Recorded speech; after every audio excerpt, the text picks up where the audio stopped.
참으로 좋으신 그리고 선하신 우리 하나님 아버지 감사하고 또 감사합니다. 오늘도 우리 아버지 하나님 한 사람 한 사람 하나님의 자녀로 삼아주셨음을 예수 그리스도의 십자가의 구속의 은총으로 말미암아 하나님의 자녀로 하나님 앞에 임재 앞으로 나올 수 있음을 다시 한번 고개 숙여 감사드립니다. 오늘도 아버지 하나님 나 혼자 이 세상을 살아갈 수 없음을 겸허히 고백합니다. 내 마음임에도 불구하고 내가 이러지도 못하고 저러지도 못하는 연약한 존재이고 유약한 존재임을 겸손하게 아버지 하나님 고백합니다. 오늘도 아버지 하나님 우리의 마음을 하나님께 올려드리오니 우리 하나님께서 우리 마음 가운데 좌정하시며 우리의 마음을 다스려 주시며 오늘도 하나님을 바라보고 순종하는 자로 살아갈 수 있도록 우리의 마음 가운데 함께하여 주시옵소서. 오늘 하루를 하나님께 의탁합니다. 감사합니다. 예수님의 이름으로 기도드립니다. 아멘. 에스겔 14장 1절에서부터 11절로 주님의 말씀을 증거합니다. 우리 다 함께 보시겠습니다. 능력받는 새벽기도, 응답받는 새벽기도, 성령과 함께하는 새벽기도. 할렐루야. 아멘. 마음의 중요성을 아무리 강조해도 지나치지 않습니다. 마음은 참 중요합니다.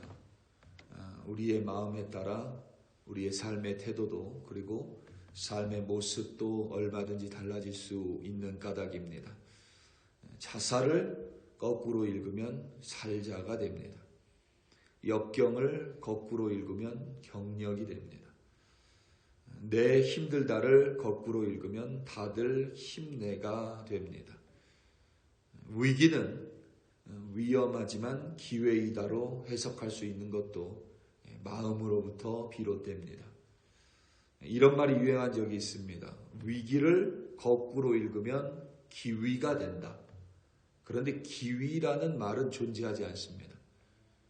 그래서 위기는 사실 굉장히 힘겨운 상황 같지만 사실은 아무것도 아니다라고 그러한 이야기를 인터넷에서 이야기들이 유행한 적이 있습니다. 마음에 따라서 지금 내가 처한 환경이 지옥도 되고 지금 내가 처한 환경이 천국도 얼마든지 가능합니다. 이는 내 눈에 보이는 것이 아니라 내 마음에 따라서 내 보는 눈의 관점이 달라집니다. 그런 속담이 있죠. 며느리가 미우면 뒤꿈치가 둥그렇다고 나무란다. 그런 속담을 들어보셨는지 모르겠지만 뒤꿈치가 둥그렇지 않은 사람은 없지요. 그런데 며느리가 미우면 그 며느리의 발 뒤꿈치가 둥그런 것을 가지고도 시비를 건다는 뜻입니다. 마음에 따라서 보는 관점이 달라지고 그에 의해 내 삶의 태도도 모습도 얼마든지 바뀔 수 있다는 의미입니다. 그런데 중요한 점은 그리고 문제이기도 한 것은 마음이 내 마음인데도 내 생각대로 움직이진 않습니다. 내 마음이니까 내가 지금 힘들지만 내가 행복해야지. 그러면 행복해져야 되는데 그렇지 않습니다. 마음이 내 마음이지만 내 마음대로 움직이지 않는 게 또 내 마음입니다. 내 마음이니까 내 생각대로 이게 바뀌어주면 참 좋겠는데 그렇지가 않습니다. 기분 안 좋은 말을 들었을 때 이거 기분 안 좋은 말이니까 내가 이것을 다시 버려야지라고 마음 먹으면 그 마음대로 되면 참 좋겠지만 잘 되지 않습니다. 그게 하루에도 12번 내 마음은 요동치고 괜찮았었던 마음이 금세 심란해지기도 하고 괴로웠던 마음이 기쁨으로 가득 차기도 합니다. 종종 내 마음에 무엇이 있는지 내가 모를 때가 있으며 때론 내 마음에 있는 것을 분명히 내 마음에 자리하고 있는데 내 스스로 애써 외면할 때가 있습니다. 내 마음에 그런 게 없다라고 부정하기도 합니다. 내 마음인데도 다른 사람의 눈에 더 잘 보이기도 합니다. 한 마음인데 그 안에 두 개의 마음이 존재해서 나를 괴롭힐 때도 정말 많습니다. 그래서 마음의 중요성을 알면서도 그 마음을 다스리는 일은 여간 어려운 일이 아닙니다.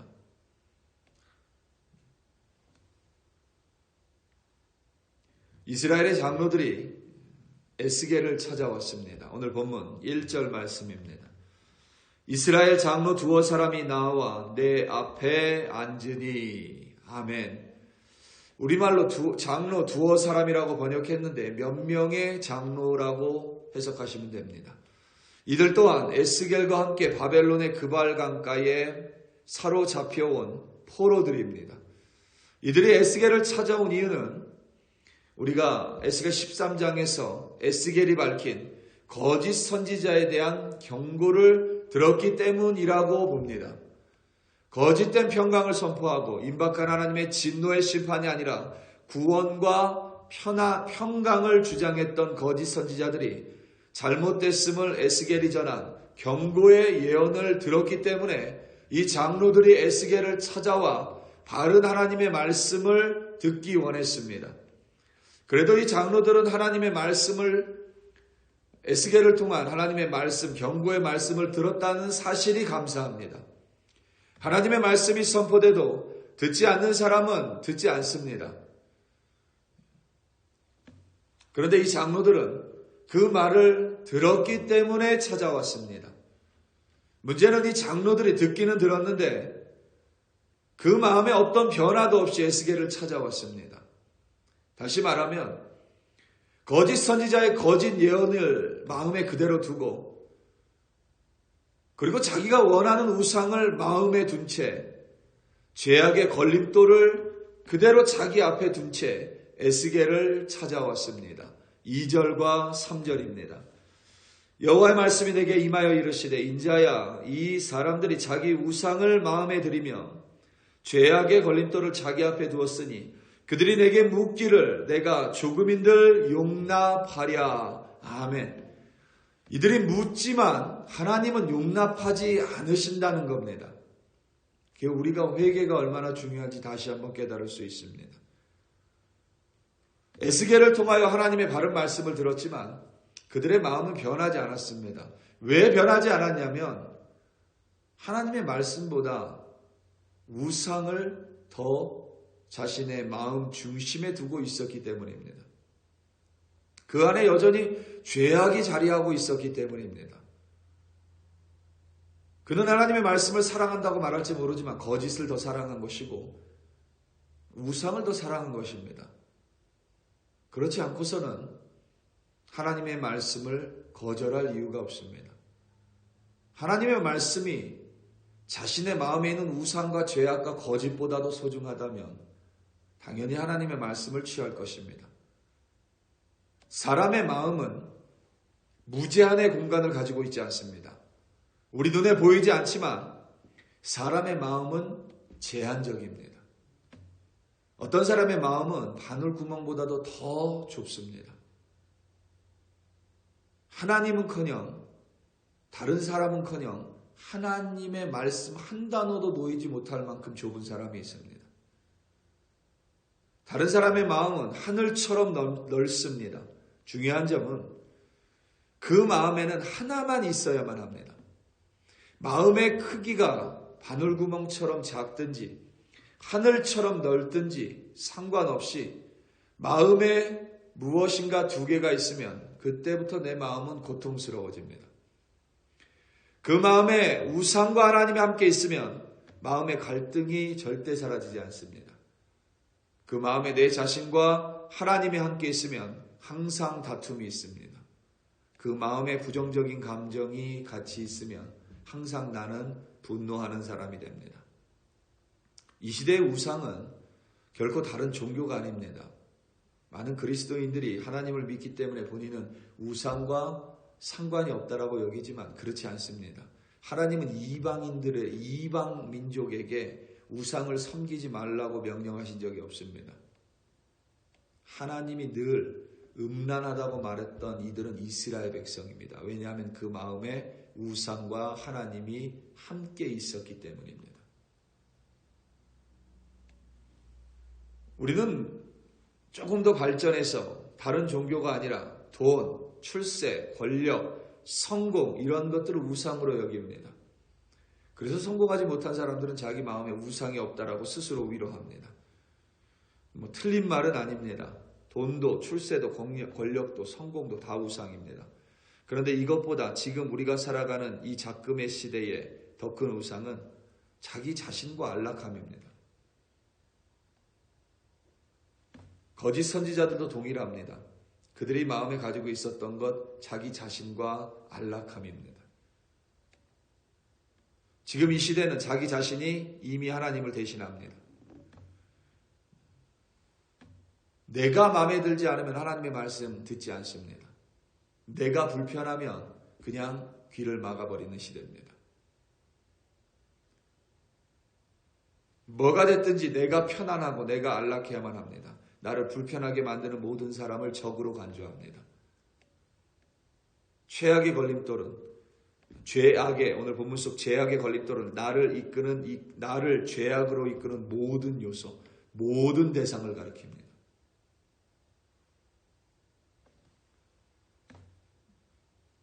하나님께서는 그와 같이 마음의 우상과 죄악의 걸림돌, 그러한 것들을 가지고 아무렇지도 않게 하나님께 나온 이들을 용납하지 않으시겠다고 단언하셨습니다. 우리가 얼마나 하나님께 어처구니 없이 나오는지 한 번쯤은 돌아볼 필요가 있습니다. 우리는 마음의 우상과 죄악의 걸림돌을 가지고도 아무렇지 않게 하나님께 나와 또 내가 원하는 것들을 하나님께 간구합니다.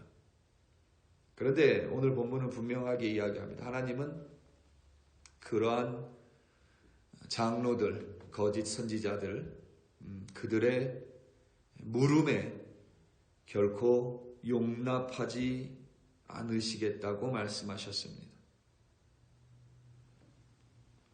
4절부터 6절입니다. 그러즉 너는 그들에게 말하여 이르라. 나 주 여호와가 말하노라. 이스라엘 족속 중에 그 우상을 마음에 들이며 죄악의 걸림돌을 자기 앞에 두고 선지자에게로 가는 모든 자에게 나 여호와가 그 우상의 수요대로 보응하리니 이는 이스라엘 족속이 다 그 우상으로 말미암아 나를 배반하였으므로 내가 그들이 마음먹은 대로 그들을 잡으려 함이라. 그러즉 너는 이스라엘 족속에게 이르기를 주 여호와의 말씀에 너희는 마음을 돌이켜 우상을 떠나고 얼굴을 돌려 모든 가증한 것을 떠나라. 아멘. 3절에서 마음의 우상과 죄악의 걸림돌을 가진 이들을 하나님이 결단코 용납하지 않으시겠다고 단언하셨습니다. 그들의 물음, 다시 말하면 그들의 기도에 하나님이 응답하지 않으시겠다는 겁니다. 그런데 4절에서 곧바로 하나님이 그들에게 또 말씀을 하십니다. 이는 이상한 것 같지만 조금 자세히 들여다보면 하나님의 사랑입니다. 그들을 내버려 두신 것이 아니라 그들에게도 구원을 베푸기를 원하셨습니다. 그러니까 이런 겁니다. 그들은 마음의 우상과 죄악의 걸림돌을 가지고 하나님께 나아와 자신이 원하는 것들을 구했습니다. 하나님은 그들이 원하는 간구에 응답하지 않으십니다. 조금도 용납하지 않으십니다. 대신 그들에게 하나님은 그들의 기도에 응답하는 것이 아니라 그들에게 필요한 것이 무엇인지 알려주십니다. 사랑하시기 때문에. 사랑하지 않는다면 그냥 내버려 두면 됩니다. 그런데 하나님은 그들을 구원하기 원하셨기 때문에 그들의 기도에 응답하시는 것이 아니라 그들에게 지금 무엇이 필요한지 알려주십니다.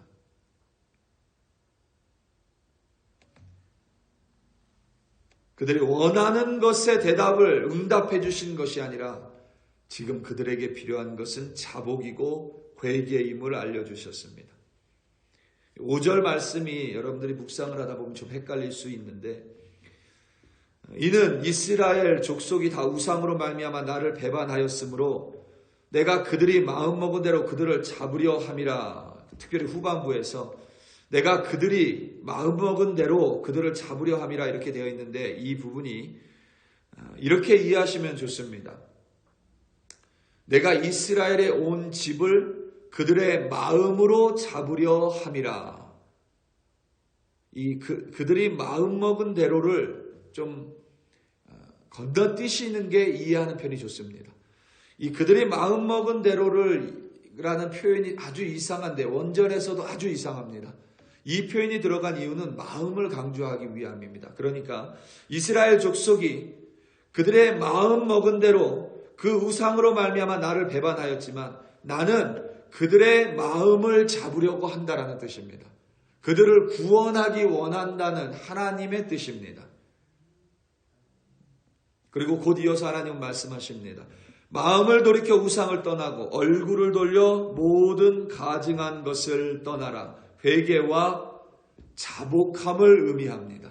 곧 이어서 하나님은 조금 더 자세히 말씀하십니다. 7절에서부터 11절입니다. 이스라엘 족속과 이스라엘 가운데 거류하는 외국인 중에 누구든지 나를 떠나고 자기 우상의 마음을 들이며 죄악의 걸림돌을 자기 앞에 두고 자기를 위하여 내게 묻고자 하여 선지자에게 가는 모든 자에게 나 여호와가 친히 응답하여 그 사람을 대적하여 그들을 놀라움과 표징과 속담거리가 되게 하여 내 백성 가운데서 끊으리니 내가 여호와인 줄을 너희가 알리라.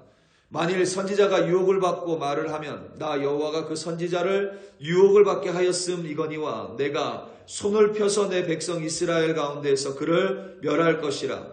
선지자의 죄악과 그에게 묻는 자의 죄악이 같은즉 각각 자기 죄악을 감당하리니 이는 이스라엘 족속이 다시는 미혹되어 나를 떠나지 아니하게 하여 다시는 모든 죄로 스스로 더럽히지 아니하게 하여 그들을 내 백성으로 삼고 나는 그들의 하나님이 되려 함이라. 주 여호와의 말씀이니라. 아멘. 하나님께서는 마음에 우상을 가지고 있는 이들, 그것이 거짓 선지자가 됐건 장로가 됐건 일반 이스라엘 백성이 됐건 그 마음에 죄악의 걸림돌을 가지고 있다면 그들은 반드시 하나님의 심판을 받을 것이라고 말씀하십니다.